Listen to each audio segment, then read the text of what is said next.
Hello दोस्तों, स्वागत है एक बार फिर से आपका मेरे चैनल पे लीगल न्यूज़ 127 पे। दोस्तों, आज की वीडियो में बात करूँगी कि जब भी आपके बीच हस्बैंड वाइफ के बीच लड़ाई झगड़ा हुआ है, अगर आपकी शादी को 1 महीने, 2 महीने, 5-6 महीने, ज़्यादा से ज़्यादा 1 साल हो गया है, फिर आप चाह रहे हैं कि भई सुलह हो रहा है आपका, समझौता हो जाए और कोर्ट ने मीडिएशन में भेजा, काउंसलिंग के लिए भेजा या परिवार वालों ने बोला कि चलो ठीक है, एक रिश्ते को चाँस दो, ठीक है? तो अब आप पत्नी वापस आना चाहती हैं। अब वापस लाने से पहले आपको क्या-क्या सावधानियाँ बरतनी चाहिए, जिससे कि आगे जाके आपको फिर से प्रॉब्लम ना हो जाए?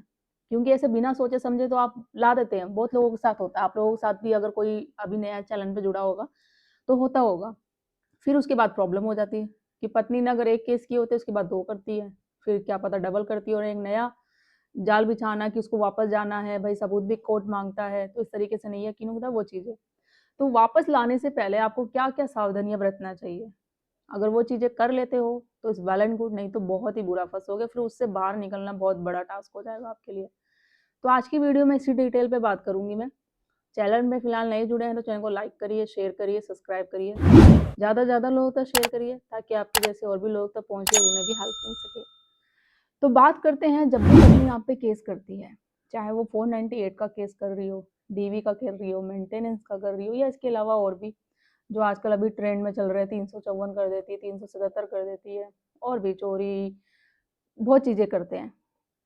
तो जब देखो पति-पत्नी में आप लोगों में झगड़ा हो रहा है, तो कोई भी नहीं चाहता कि रिश्ता टूट जाए क्योंकि शादी करी है भाई घर बसाने के लिए। बट ऐसे-ऐसे आरोप पत्नी लगा देती है, ऐसे-ऐसे केसेज़ फिर वहाँ पति भी चुप नहीं रहेगा, वो भी कर देता है। फिर अब वो सोचता है कि भाई चली गई है तो अब मायके में ही रह ले, नहीं आना है। आप कोर्ट में जाएँगे तो ये तो नहीं कि आपको जाते ही आपको तुरंत डिवोर्स मिल जाएगा, आप गुस्से-गुस्से में बोल देते हैं हमें डिवोर्स चाहिए, ये सारी चीज़ें। फिर आपको मीडिएशन के लिए भेजा जाएगा, काउंसलिंग के लिए आगे बात की भई कि बातचीत करके होता है मैटर तो सुलझा लो, रिश्ते को चाँद दिया है तो कर लो। क्योंकि वरना एक बार रिश्ता टूट गया, फिर फ्यूचर में आप जब सोचोगे कि काश मैं ऐसा नहीं करती या मैं नहीं करता, एक कोशिश कर लेता रिश्ते को बचाने के लिए तो कोई बात नहीं। तो वो चीज़ है। तो इसलिए आपको काउंसलिंग कराई जाती है। आपने सोचा ठीक है भाई, कोर्ट के बाहर समझौता होता है तो हम कर लेते हैं। बट आप लोगों में से बहुत लोगों के दिमाग में ये आता है कि ठीक है मैं पतली को डालने के लिए रेडी हूँ, बट उसे लिखवा के लूँगा मैं, कि जितने भी उसने केसेज़ कर रखी है ना, सब वो वाप बंद करेगी और केस जो कर रखी है किसके बोलने पे उसने कर रखा है, ये मैं रिटर्न में लूँगा, फिर मैं उसको लाने के लिए तैयार होऊँगा। तो क्या आप ऐसा सोचते हैं कि अगर ऐसा आप करते हैं, तो वो पत्नी लिख के देगी? बिल्कुल नहीं, उसके साथ एडवोकेट भी होगा, वो अकेली तो है नहीं, तो वो बिल्कुल ऐसे लिखने नहीं देगा, ना वो लिखेगी। हाँ, मैं ये चीज़ कहती हूँ अगर वो इन फ्यूचर कुछ नहीं चाह करेगी ना ऐसा, अगर उसको अपनी गलती का सच में पछतावा होगा कि मैंने बहुत बड़ी गलती करी है किसी के कहने पे या गुस्से-गुस्से में आके मुझे ऐसा नहीं करना चाहिए था। अब मैं जो तुम बोलोगे वो करने को रेडी हूँ। ऐसे-वैसे केस भी आए हैं कि पत्नियों को होता है रियलाइज़ बाद में और जैसा पति बोलती है उस करने की करती हैं, लिखने को भी तैयार हो जाती है। बट बहुत ही रेयर केसेस में होता है। अब हम मान के चलो देखो जैसे मैं हमेशा बोलती हूँ, दोनों चीज़ें अपनी माइंड में आपको लेके चलनी है, नेगेटिव भी, पॉज़िटिव भी। दोनों के लिए आपको फिर आगे जाके कि भई कैसा होगा, अच्छा भी हो सकता है मेरे साथ, बुरा भी हो सकता है। तो दोनों की सिचुएशन को लेके आपको आपको तैयार रहना पड़ेगा। ये नहीं कि अच्छा ही होगा, बुरा भी हो सकता है। तो उस वक़्त आप कैसा रिएक्ट करोगे वो पहले से ही आप प्रिपेयर हो जाओ।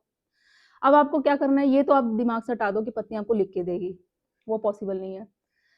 अब करना क्या है? कैसे समझौता करना है आपको कि आगे जाके अगर पत्नी को आप वापस साथ में रखते हैं तो वो चीज़ें दोबारा प्रॉब्लम ना हो। तो एक समझौता बना लो आप, समझौतानामा बना के नोटराइज़ करके प्रॉपर, ठीक है? उसमें सारी कंडीशन जो चीज़ें होती है कि ठीक है हस्बैंड वाइफ के बाद मिसअंडरस्टैंडिंग हो गई या लड़ाई झगड़ा हो गया इस तरीके से आगे फ्यूचर में ऐसा हम दोनों कुछ नहीं करेंगे, अच्छे से अपना जीवन है आगे बिताएँगे, किसी की बातों में नहीं आएँगे, पहले एक-दूसरे को समझेंगे, बातों को समझेंगे, क्या सारी चीज़ें हैं। तो हम एक अपने रिश्ते को एक दोबारा चाँद देना चाहते हैं और भी जो भी चीज़ें होती हैं, वो चीज़ें। अब आपको करना क्या है इसके बाद? इसकी हर एक कॉपी समझौते की जो भी अब अगर आप पे केस लग रहा है, डीवी का लग रहा है, मेंटेनेंस का चल रहा है या और भी, बस 498 को छोड़ के, ठीक है? उसका मैं बताऊँगी उसका कैसे करेंगे। तो समझौते की हर एक कॉपी आपको उस पे लगा देनी है, ठीक है? और इसके बाद क्या होगा, पत्नी से बोलना है कि जितने वो केसेज़ है 498 को छोड़ के वो विथड्रॉल की एक एप्लीकेशन लगा दें, ताकि केस है जो आपका विथड्रॉल हो जाए। तो ये चीज़ें हो गई, हर एक कॉपी के साथ लगा देनी है। साथ ही साथ एक पुलिस स्टेशन में जस्ट एक इन्फॉर्मेशन के लिए भी देना है कि ऐसे-ऐसे मेरी पत्नी गई थी, केस किया था, फिर हमारा समझौता हो रहा है, ये रही समझौते की कॉपी, ठीक है। जस्ट मैं एक इन्फॉर्मेशन दे रहा हूँ, मैं वापस पत्नी को लेके जा रहा हूँ और ये समझौता किया इस तरीके से हमारे यहाँ हम नहीं करेंगे। मैं एक इन्फॉर्मेशन दे रहा हूँ पुलिस में, ताकि वो आप देते हैं ना एक एप्लीकेशन समझौते के साथ, वो भी एक एज ए प्रूफ सबमिट हो जाएगा। और उसकी भी जो वो एप्लीकेशन देंगे उसकी भी कॉपी ज़रूर अपने पास आप रख लेना। ये चीज़ें हो गई। अब 498 कैसे होगा? देखो 498 ऐसे तो होगा नहीं। अब उसके लिए या फिर आप दोनों को क्वेश्चन पिटीशन डालनी पड़ेगी, आपको भी और आपकी पत्नी को भी, दोनों तरफ से हाई कोर्ट में जाके या फिर सुप्रीम कोर्ट में जाके इस तरीके से। क्योंकि ये नहीं कि आप समझौते के साथ जो नॉर्मल है वैसे लगा दो, उस तरीके हो जाएगा, ऐसे नहीं होगा, ठीक है। करवा के दोनों का पेर होना पड़ेगा, बोलना पड़ेगा कि हाँ हमने अंडरस्टैंडिंग हो गई या हमने गुस्से में कर दिया या किसी की बातें में बहकावे में आके ये केस कर दिया। तो ऐसा कुछ है नहीं, हम अपना दोबारा घर, एक रिश्ते को चांद देना चाह रहे हैं, दोबारा से घर स्टार्ट करेंगे, लड़ाई झगड़ा कुछ नहीं करेंगे। तो वो चीज़ें करके आपको क्वेश्चन करानी पड़ेगी, बस दोनों तरफ से ये पिटीशन डालनी पड़ेगी क्वेश्चन के लिए आपको। तो ये चीज़ें हैं, इस तरीके से करिए। और साथ ही साथ उसमें एक चीज़ और लिखवा दीजिएगा कि अब मैं अपनी वाइफ को लेके अलग रहूँगा, एक अलग रेंट पे रहूँगा, या जो भी आपका अगर घर अलग से हो तो उसमें रहिएगा, हम अपने पेरेंट्स के साथ नहीं रहेंगे। और इस तरीके से अगर आप अलग भी रहते हैं ना, इसलिए क्योंकि लिखवाना भी ज़रूरी है और ऐसा करना भी है। क्यों? क्योंकि जब वो इन फ्यूचर फिर से दोबारा केस करेगी ना, तो आपके घरवाले उसमें इन्वॉल्व नहीं होंगे, आपके घरवालों का नाम नहीं वो ले पाएगी। अगर ले भी लेगी तो आपके घरवालों को कोई प्रॉब्लम नहीं होगी। क्यों? क्योंकि आपने पहले ही एक लिख के दे दिया है कि मैं रेंट पे रह रहा हूँ, और आप फिर रह भी रहे हो, अलग से एक सेपरेट हाउस में रह रहे हो आप। तो आपके जब माँ-बाप उसमें है ही नहीं, कोई रिश्तेदार है ही नहीं, तो उसको फँसाने का तो मतलब ही नहीं बनता। और उसने नाम लिख भी दिया है, तो कोई फ़र्क नहीं पड़ता। क्योंकि आगे तो आप कोर्ट में प्रूव ही कर देंगे, मैं तो अपनी वाइफ के साथ अकेले रहता हूँ, अब इसने मेरे माँ-बाप का, रिश्तेदारों का नाम कैसे किया है? तो वो कोर्ट ऑटोमेटिक है जो आपके पेरेंट्स का, रिश्तेदारों का नाम हटा देगा, डिसमिस कर देगा। तो वो चीज़ें ऐसी हो जाएगी, इसलिए अलग से रहो, क्योंकि आपको ही जाके आगे दिक्कत ना हो। नहीं तो फिर वो डेली वही कलेश झगड़ा, आपके पेरेंट्स के साथ लड़ाई झगड़ा करना, जानबूझ के उनको इरिटेट करना, उनके साथ मिसबिहेव बात करना। क्योंकि बहुत कैसे में होता है, जब पत्नी वापस चली जाती है ना, तो बोलती है कि अब मैं जाने के बाद बताऊँगी। जानबूझ के ऐसी-ऐसी बातें बोलना कि खुद मतलब जो होता है ना, कि सामने वाली को गुस्सा दिला देना, खाना नहीं देना, दवाई नहीं देना टाइम पे, गाली-गलौज करना, और फिर खुद अपनी रिकॉर्डिंग भी करेगी कि देखो किस तरीके से मेरे साथ ये लोग व्यवहार करते हैं।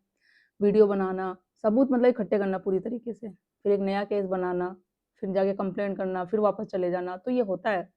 पत्नियाँ मोस्टली ये करती हैं, जो झूठी पत्नियाँ केस करती है ना, वापस आना, फिर लड़ाई झगड़ा करना, फिर कोर्ट में चले जाना, फिर केस कर देना पुलिस थाने जाके, फिर वापस आना ससुराल। तो इस तरीके से सिचुएशन से तो लाइफ नहीं चलेगी, कब तक है होगा? तो कोई तो एक आपको इस प्रॉब्लम का सॉल्यूशन करना पड़ेगा ना, ताकि परमानेंट बंद हो जाए। और अगर इस कंडीशन में नहीं मानती है सामने वाली पार्टी आपकी, या उसका वकील नहीं मानता ये सारी टर्म एंड कंडीशन में, तो आप क्लियर मना कर दो कि मैं नहीं रखूँगा पत्नी को। मैं ऐसे, जब तक मेरी कंडीशन नहीं मानेगी, पूरा समझौतानामा बनाया जाए, नोटराइज़ करके हर एक केस के साथ दिया जाएगा, और फिर पत्नी विथड्रॉल करके वो सारे केसेस वापस लेगी। जब मैं रेडी हूँ पत्नी को वापस ले जाने के लिए, वरना तो नहीं, क्लियर मना कर दो। अगर वो नहीं रेडी होते तो ये चीज़ करो, तो बहुत राहत मिलेगी, वरना तो पछतावे के अलावा और कुछ नहीं होगा। अगर फँस जाओगे दोबारा से बीवी की चाल में, उस पत्नी की चाल में, तो चाह के भी कोई फिर आपको बचा नहीं सकता। फिर वही कोर्ट कचहरी के चक्कर काटते जाओ, लड़ते जाओ, वही चीज़ें होगी। तो आशा करती हूँ वीडियो पसंद आई होगी, तो ज़्यादा से ज़्यादा लोगों तक शेयर करिए। सब्सक्राइब करना बिल्कुल मत भूलिए। जल्दी मिलती हूँ मैं एक ऐसे ही इन्फॉर्मेटिव वीडियो के साथ, तब तक के लिए थैंक यू।